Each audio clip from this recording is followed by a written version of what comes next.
chốt lòng người mãi chẳng em chẳng dần, chẳng dần. Cái gian vun vút chất chồng mà tim trống rỗng mênh mông lạnh lùng, lạnh lùng. Giấc mơ thêm bạc thêm vàng, quên đi nghĩa lý, quên hàng xóm thân. Cố gắng quyền lực vô ngần, bỏ sâu những kẻ một lần cần tay. Tham lam bao lâu mới thôi, khi trong lòng ta chỉ thấy đơn côi.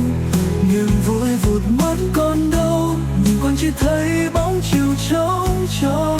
Ai than thì mãi vẫn lo, của trời nào giữ, của cho nào còn.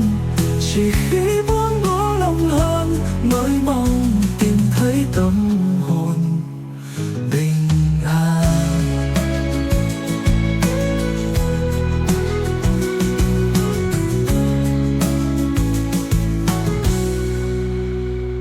Đôi khi chẳng thiếu chẳng nghèo, nhưng lòng tham ấy kéo theo bao điều.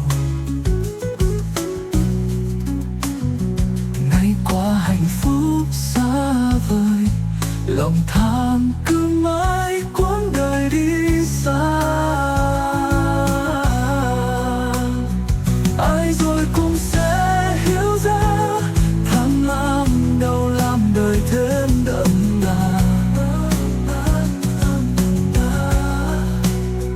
Vì đời ngắn lắm người ơi, chỉ cần yêu thương sẽ chia là đủ đầy.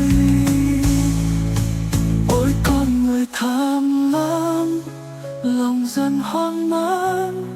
Ôi con người tham lam, nên đời dối gian. Buông bỏ tham lam để đời thanh thản, buông bỏ tham lam tìm sự bình an. Tham lam bao lâu mới thôi, khi trong lòng ta chỉ thấy đơn côi. Niềm vui vụt mất còn đâu, nhìn quanh chỉ thấy bóng chiều trống cho. Ai tham thì mãi vẫn lo, của trời nó giữ, của cho nào còn. Chỉ khi buông bỏ lòng hơn mới mong tìm thấy tâm hồn bình an. Đôi khi chẳng thiếu chẳng nghèo, nhưng lòng tham ấy kéo theo bao điều. Ngày qua hạnh phúc xa vời, lòng tham cứ mãi cuốn đời đi xa.